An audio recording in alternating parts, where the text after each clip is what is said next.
रहमतुल्लाहि व बरकातुहू। आप देख रहे हैं टॉप 5 JNM और मैं हूं गुलाम नबी मद्दी। दुनिया भर से आज की 5 बड़ी खबरें जिन पर आज हम बात करने जा रहे हैं।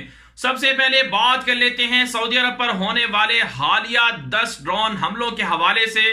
अमरीकी सदर डोनाल्ड ट्रंप ने एक मर्तबा फिर बड़ी कार्रवाई का इशारा दिया है। अमरीकी सदर ने ताजा ट्वीट में यह कहा कि सऊदी अरब पर जिन लोगों ने हमला किया अमेरिका उसे जानता है। अमेरिका ने अपने जो अहदाफ हैं दुश्मनों के वो लॉक भी कर लिए हैं। अगर सऊदी अरब इजाजत दे तो अमेरिका उन दुश्मनों को निशाना बना सकता है। अमेरिका की जानिब से सैटेलाइट तस्वीर भी जारी की गई हैं जहां पर यह हमला किया गया, और साथ ही साथ इसराइल के अखबारात में भी एक बहुत बड़ी रिपोर्टिंग की जा रही है कि सऊदी अरब पर जो हमला हुआ ये हमला इराक की सरजमीन से ईरान ने किया है। ईरान की जानिब से यह कहा गया है कि उनका हमले में कोई कसूर नहीं है, वो इसमें शामिल नहीं है।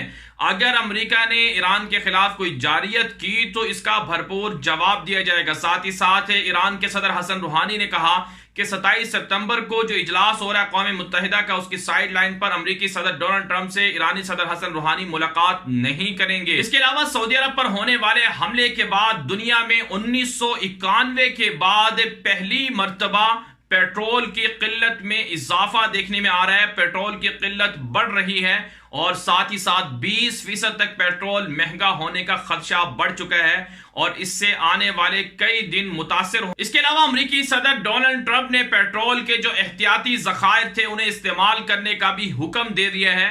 सवाल यहां पर यह पैदा होता है कि क्या मशरिक़ वुस्ता के अंदर कोई नई जंग होने जा रही है? सऊदी अरब ईरान की जंग होगी या फिर अमेरिका और ईरान की जंग होगी? अमेरिका इस सारे मामले के अंदर सऊदी अरब के साथ है या फिर ईरान के साथ है?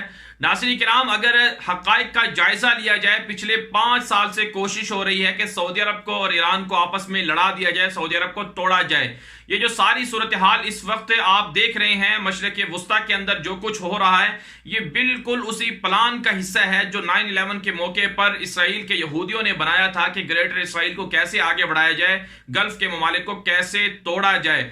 और इस वक्त जो पेट्रोल पर के जो बड़े बड़े ज़खायर हैं उन पर जो हमला हुआ ये भी एक पूरा प्लांटेड वाकया है और इसकी पहले से मंसूबाबंदी की गई थी। अब आने वाले दिनों में हालात इंतहाई कशीदगी की तरफ जा रहे हैं।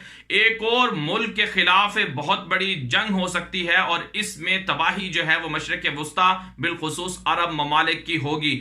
इसलिए अरब ममालिक को चाहिए कि वो मुसलमानों के साथ मिलकर, इस्लामी दुनिया के साथ मिलकर असल दुश्मनों को समझे और असल दुश्मनों के खिलाफ मुत्तहिद होकर सारी इस्लामी दुनिया लड़े। एक और खबर बात कर लेते हैं। यह खबर इसराइल से है। इसराइल के अंदर कल इंतखाबात होने जा रहे हैं। 17 सितंबर को होने वाले इंतखाबात में नेतन्याहू को बड़ी उम्मीद है कि वो दोबारा जीत जाएंगे। इसके लिए उन्होंने बहुत ज्यादा अपनी कौम यहूदियों से वादे भी कर रखे हैं कि वो फलस्तीन के जो बाकी मानदा हिस्से हैं उन्हें भी इसराइल में जम कर देंगे। लेकिन बहुत से इस हवाले से जो जराए हैं वो ये कह रहे हैं कि नेतन्याहू दोबारा इंतखाबात जीत जाएंगे क्योंकि आलमी सहयूनी हुकूमत का ख्वाब देखने वाले यहूदियों को नेतन्याहू ज्यादा मतलूब है बनिस्बत दीगर यहूदियों के। और यही वजह है कि एक और जो बड़ी खबर सामने आई है नेतन्याहू ने जिसका ऐलान किया है कि अमेरिका और इसराइल आपस में दिफाई मुआहिदा करने जा रहे हैं। ट्रंप ने एक ताज़ा ट्वीट में हफ्ते के रोज इसका इशारा भी दिया कि अमेरिका इसराइल के साथ जो इत्तेहाद है, फौजी इत्तेहाद, दिफाई इत्तेहाद, वो करने जा रहा है और इसके जरिए बहुत ज्यादा हंगामा आराई हो रही है इसराइल के अंदर। इसराइल के साबिक फौजी, साबिक आर्मी चीफ वो ये कह रहे हैं कि अमेरिका के साथ इसराइल क्यों दिफाई मुआहिदा करने जा रहा है। अगर ये मुआहिदा हो जाता है तो फिर इसका मतलब ये होगा कि अमेरिका अगर अफगानिस्तान में लड़ता है, इराक में लड़ता है या किसी और मुल्क पर दरअंदाजी करता है तो वहां पर इसराइल के फौजियों को भी जाकर लड़ना होगा। इस हवाले से दोनों तरफ की राय पाई जा रही है। एक तरफ यह कहा जा रहा है कि मुआहिदा ठीक नहीं है। नेतन्याहू ने कहा कि मुआहिदा बहुत अच्छा है, इससे इसराइल जैसे छोटे से मुल्क का दिफा जो है वो मजबूत हो जाएगा। नाज़रीन किराम, अगर देखा जाए तो इसराइल और अमेरिका शुरू से एक ही पेज पर हैं और अमेरिका ने जब भी कभी इसराइल को मुश्किल दरपेश आई उस हवाले से इसराइल के साथ अमेरिका खड़ा हुआ है। जब 1967 की अरब इसराइल जंग हुई थी उसमें अमेरिका ही ने इसराइल को बचाया था और अब भी ये मुआहिदा जो सामने आ रहा है ये मुआहिदा बहुत खतरनाक है। इससे अमलन ये होगा कि अब बाकायदा इस्राएली फौजी भी अमेरिका के साथ मिलकर इस्लामी दुनिया पर चढ़ाई करेंगे। इस हवाले से पूरी इस्लामी दुनिया को खबरदार रहना चाहिए। एक और खबर बात कर लेते हैं, यह खबर भारत से है। भारत की सुप्रीम कोर्ट ने मकबूजा कश्मीर के हवाले से एक बहुत बड़ा फैसला सुनाया है। भारतीय सुप्रीम कोर्ट का यह कहना है कि मोदी सरकार मकबूजा कश्मीर के अंदर हालात जिंदगी मामूल पर लाए और मकबूजा कश्मीर के अंदर जो कर्फ्यू की सूरत हाल है जिससे लोग मुतासर हो रहे हैं वो ठीक नहीं है। और मोदी सरकार को यह भी कहा गया है कि वहां जो बच्चे हैं स्कूल नहीं जा सकते, स्कूलों को खोला जाए। मोदी सरकार के खिलाफ भारतीय सुप्रीम कोर्ट का यह फैसला बहुत बड़ा फैसला है। लेकिन नाज़रीन किराम, भारत की सुप्रीम कोर्ट की जानिब से दिया जाने वाला यह फैसला मोदी सरकार पर कोई असर नहीं करेगा। इससे पहले दुनिया भर से मुख्तलिफ ममालिक मोदी से कश्मीर के अंदर जो मजालिम हैं उन्हें ख़त्म करने का मुतालबा कर चुके हैं। पाकिस्तान मुसलसल मुतालबा कर रहा है लेकिन भारत पर इसका कोई असर नहीं हो रहा। इसलिए मैं बार बार ये कहता हूं कि पाकिस्तान को अब आगे बढ़ना चाहिए, इक़दामी कार्रवाई करनी चाहिए। शिमला मुआहिदा, लाइन ऑफ कंट्रोल का खात्मा ये बहुत ज़रूरी हो चुका है और बाकायदा जिहाद का ऐलान करना चाहिए, क्योंकि कश्मीर की आज़ादी के लिए अगर कोई सबसे बड़ा हल हो सकता है तो वो अमलन जो है वो जिहाद का ऐलान हो सकता है। इसके लिए लाइन ऑफ कंट्रोल का खात्मा और शिमला मुआहिदे का खात्मा बहुत जरूरी है। एक और खबर बात कर लेते हैं, ये खबर भारत और अमेरिका के ताल्लुकात के हवाले से है। अमेरिकी सदर डोनाल्ड ट्रंप पिछले 1 साल के अंदर 2 मरतबा मोदी से मुलाकात कर चुके हैं और अब तीसरी मर्तबा इसी महीने मुलाकात करने जा रहे हैं मोदी से डोनाल्ड ट्रंप। और ये मुलाकात अमेरिका की रियासत के अंदर होगी और इस मुलाकात के अंदर जो वजह इसकी बताई जा रही है कि भारतीय कम्युनिटी से मोदी ने खिताब करना है, वहां पर ट्रंप को भी इनवाइट किया गया है और ट्रंप और मोदी की यूं मुलाकात होगी। नाज़रीन किराम, भारत के साथ अमेरिका के जो याराने हैं, जो ताल्लुकात हैं, वो बहुत ज्यादा बढ़ चुके हैं और ये जो सारे ताल्लुकात हैं इसके पीछे असल वजह, असल कजिया जो है कश्मीर के मामले पर भारत की सपोर्ट करना है अमेरिका की जानिब से।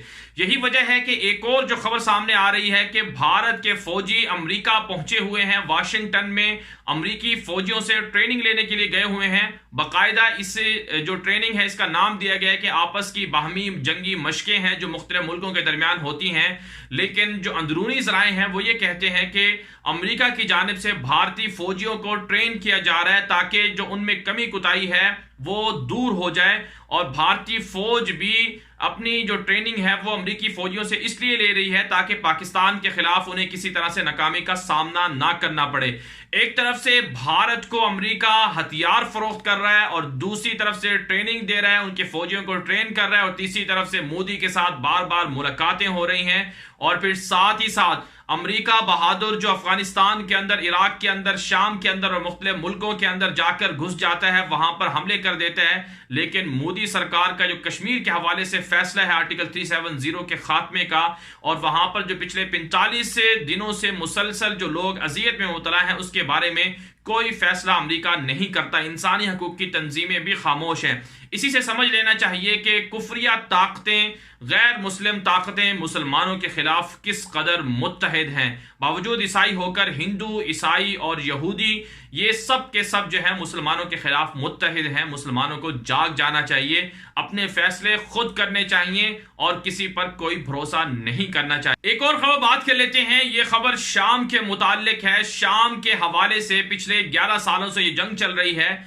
इस पर 3 बड़े फरीक इस वक्त मौजूद हैं, तुर्की, रूस और इसी तरह से ईरान और शाम।